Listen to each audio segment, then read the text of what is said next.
thank you so much for joining us today. Your curiosity is wonderful. And just like you, it was my own curiosity about nature that led me to working right here at SeaWorld. We receive so many questions about killer whales each and every day, from kids and grown-ups of all ages.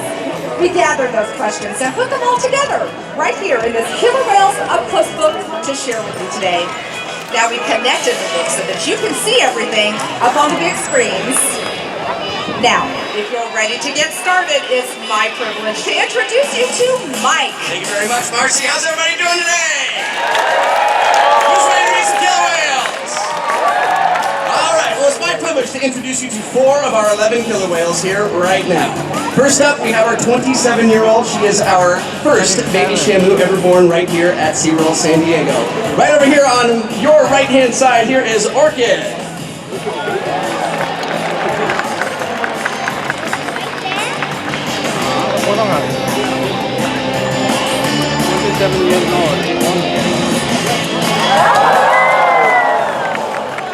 And one right over here. One more time, it's Orkid.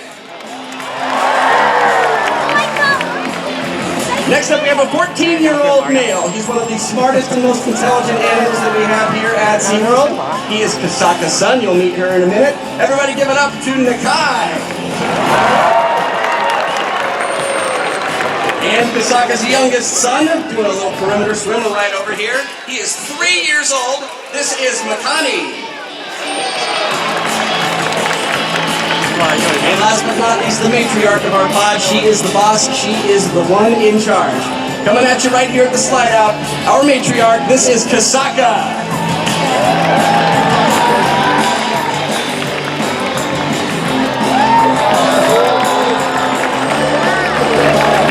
SeaWorld San Diego is home to 11 killer whales. We have 5 males and 6 females. They range in age all the way down from Amaya, who is 18 months old, to Corky, who is 52 years old. You can see how different each whale is. But did you know that there are even bigger differences in the wild? Would you be surprised if I told you that there are actually different types of killer whales? Scientists refer to them as ecotypes. They have different body types, they live in different parts of the world, and they even pursue different kinds of food. But although these ecotypes are different, killer whales are still considered members of one species, or Orkid. One of the questions that we get asked here all the time is, how big will a killer whale grow to be? Well, that depends on what ecotype you are talking about. Is it a 16-foot female in Iceland or a 30-foot male in Antarctica? Let's take a closer look. The remarkable thing about killer whales, no matter which type, is that they are found throughout our global ocean, from the Arctic to the Antarctic, and literally everywhere in between. They are found in so many different habitats and depend on such a variety of marine life for survival that killer whales are more intertwined with the fate of our ocean than any other marine animal. Truly, these awesome animals are the living symbol of our ocean, representing so much more than their own species. Ladies and gentlemen, let's hear it again for our killer whale family. Now, let's check out some of your great questions. Oh, here we go. So many people wonder about our trainers.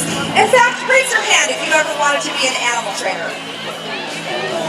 Wow, that's a lot. Then let's meet some of the dedicated men and women who interact with our family of killer whales every day. All right, up here on the stage, we have Mike.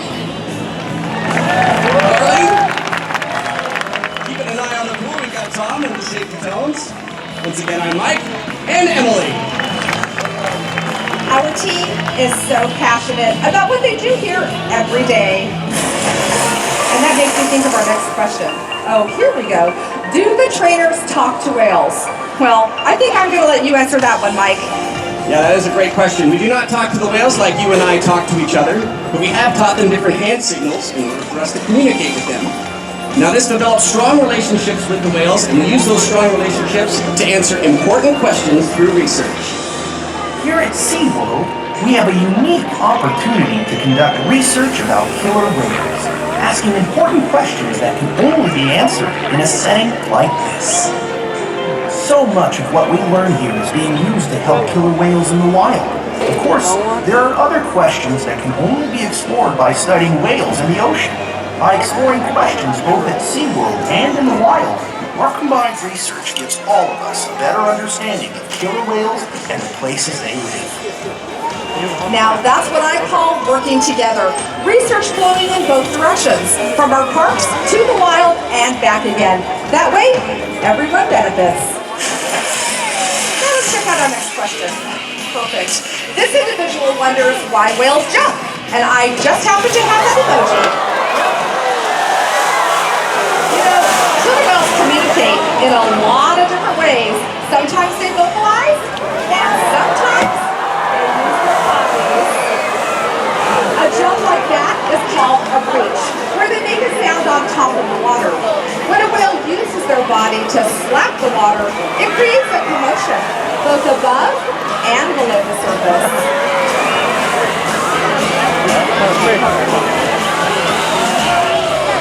They may do this out of excitement, to display a little power, or just to get the attention of the other whales.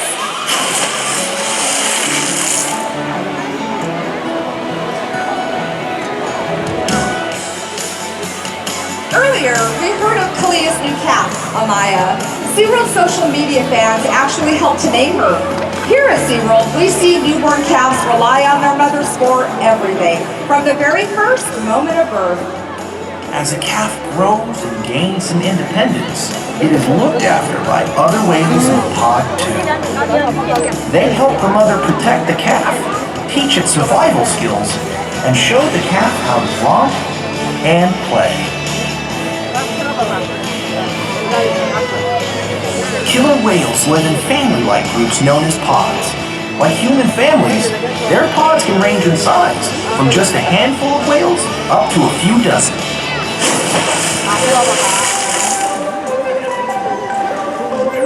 Wow, that's a lot of questions. Believe it or not, we get them here every day. We sure do. Killer whales vocalize using all sorts of sounds. Let's listen.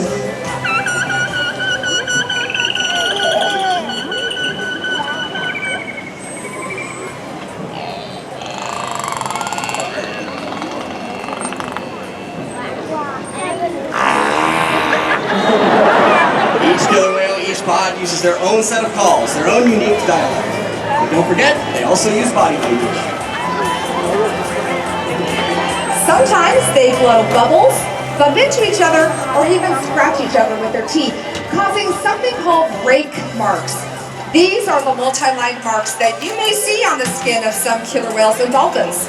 This is one of the ways that they display dominance over one another during social interactions, both in the wild and here at SeaWorld.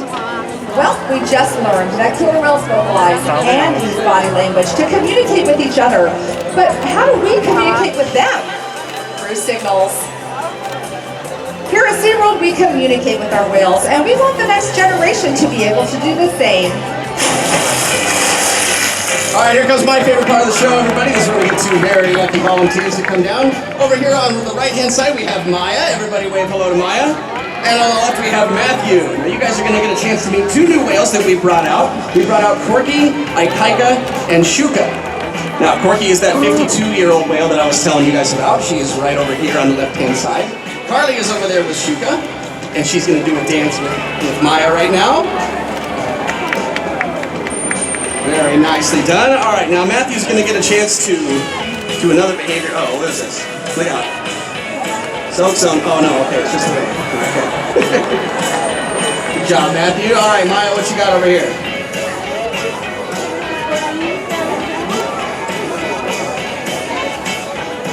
All right, looks like we're going to roll over. See, that's some of that ventral side of Shouka. You guys, and a good picture of Corky here, too.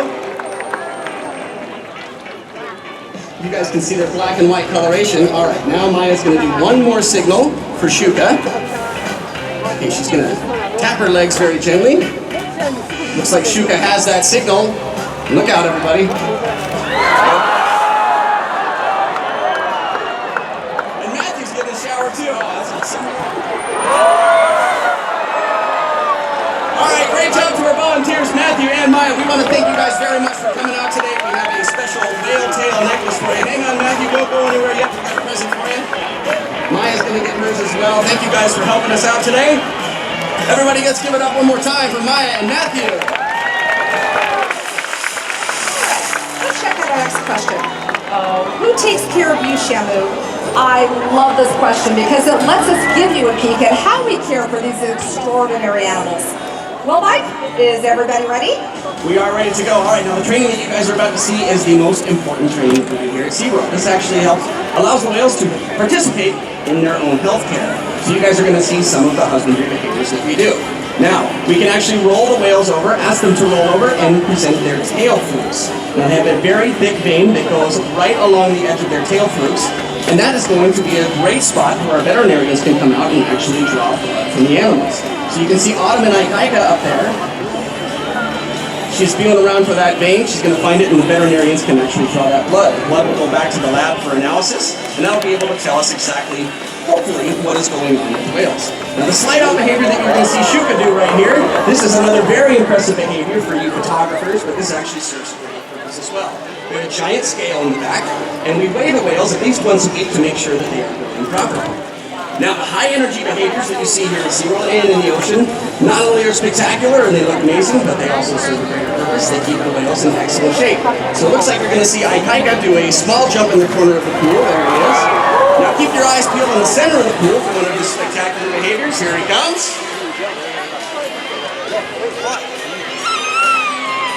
Maybe? No. Well, that's okay. Ikaika decided not to do it, and that's fine. If the whales do something incorrect, we want to communicate to them that that is fine. It's okay to not participate in something if we ask them to.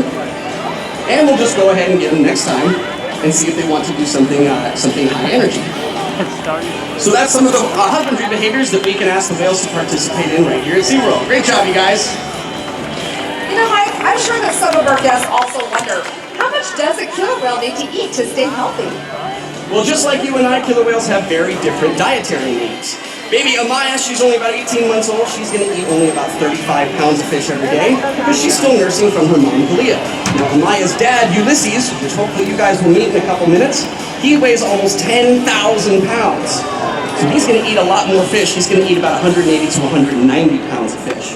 Now, it's important to know that no matter what happens during the whale's day, they are going to get every single fish that they need. Because we've been able to determine how much a killer whale eats throughout different stages of their life, researchers are able to use this information out in the field to determine if ocean habitats are healthy enough for killer whale populations to thrive. And that type of information is invaluable. You know, food, exercise, and physicals from our veterinarians are not the only thing that our killer whales need. They are so important to us that we want to make sure that their minds are stimulated and growing as well. So if you take a look up at the big screen, you'll be able to see some of our whales playing with environmental enrichment devices. Now that is a very technical trainer term for toys. We have a giant toy box in the back, and we can have toys that float, toys that sink, some that hover right in the middle. The whales like to push them around. They like to play catch with each other. We can get kelp right from Mission Bay, and we can put it in the pools. You can see that some of the whales are playing with some of their trainers. That's also very enriching. And one of the other things that's very enriching is breaking up shows. Now what you guys have probably seen today and probably noticed is that we have a lot of whales in this show. We don't normally do this. Sometimes we'll have certain whales do certain shows. Sometimes we'll let all the whales participate in the same show. So where you met the whales in the beginning of the show, you just met the whales in the middle of the show, we are now asking whales to the back of the show. That's going to keep their minds stimulated and keep them guessing as far as what's coming next. However, we have noticed that the best stimulation and enrichment comes from other whales and our team of experienced trainers. Okay, now how about a question for all the kids out there? They'll want to know who would win if a killer whale squared off with a great white shark. How many of you think the great white shark would win? Oh, okay. And how many of you think the killer whales would win? That's right, killer whales. You see, a great white shark hunts alone, where a killer whale hunts in a pod, so it's not even a competition. Killer whales have been known to hunt blue whale. Do you know how big a blue whale is? At over 80 feet, it's the largest animal to have ever existed on the planet. But killer whales can hunt these huge animals because they coordinate, collaborate, and cooperate. They work together as a group to overcome challenges much bigger than themselves. We can learn a lot from them about how to overcome challenges as our ocean faces. In fact, if we collaborated like killer whales, we could help change the fate of the ocean and maybe the world. Oh, great. Now here comes some questions that always come our way. So here we go. Why do some dorsal fins curve? Now that's a great question. Dorsal fins are made completely out of connective tissue. They have no skeletal support, such as bones or cartilage. And this connective tissue may curve or cause the fin to bend when they are at the surface of the water. Now you can see that here in this picture. So we will occasionally see these curved dorsal fins both in the wild and here at SeaWorld. Next one. How fast can they swim? Depending on their body weight, they can swim close to 30 miles an hour. Check it out.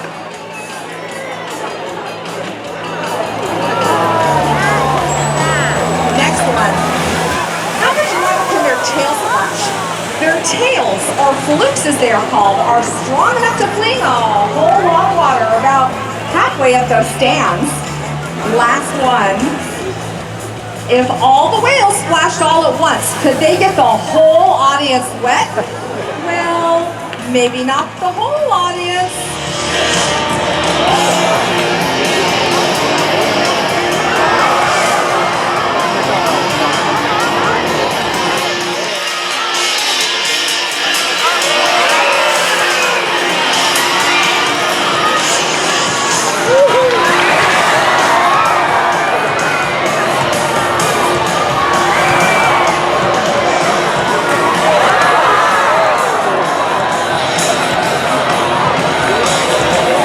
Ladies and gentlemen, our team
species, they represent more than just themselves. Truly, to better understand the killer whale is to better understand the ocean. Never stop wondering about the natural world around you. Join us at SeaWorldSanDiego.com and get your free download of the Killer Whales Up Close book to share with your family and friends. From all of us to all of you, thank you for coming, thank you for wondering, thank you for caring. We hope you enjoyed this presentation of Killer Whales Up Close. See you back right here at 5 o'clock for One Ocean.